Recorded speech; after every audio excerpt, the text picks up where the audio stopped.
time you found me, you're already on your journey. Nobody finds me just out of the blue.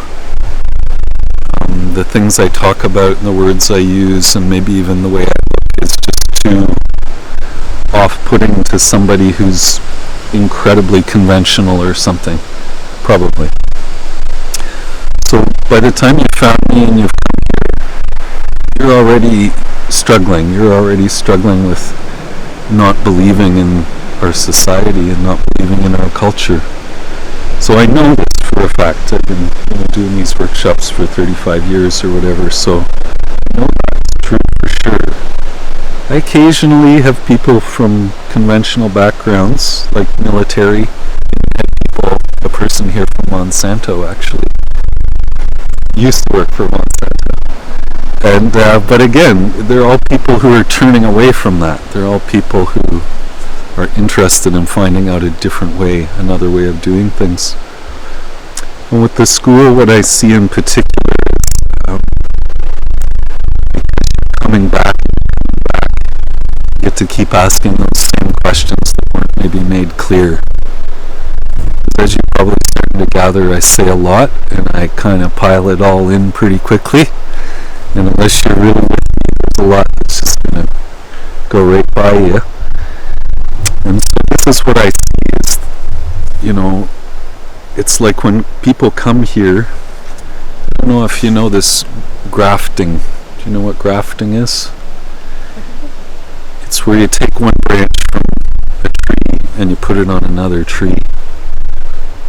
You could also use the metaphor of seeding, but I like grafting more because people are already growing. It's not like I'm planting a completely new thing, but I'm grafting something on. I can show you a graft later too. And when you graft something, it starts slow because it doesn't have any roots. One cell in the graft has to perfectly line up with one cell in the tree. Just one cell. And I feel like that's what the teaching's like. But it's through our heart. And when the heart connection is made with somebody and they make that real deep connection to something, that indigenous part of them gets a little bit of sap. And so that bud can produce a couple leaves. So everybody starts off slow. You have to. It's by necessity. And then the second year, as the sap keeps flowing, the new shoot starts to extend. And then what happens with grafting is you cut back the rest of the tree and this becomes the lead. So that's kind of what I feel I do for people. And so initially it's just small, but then 2 or 3 years later,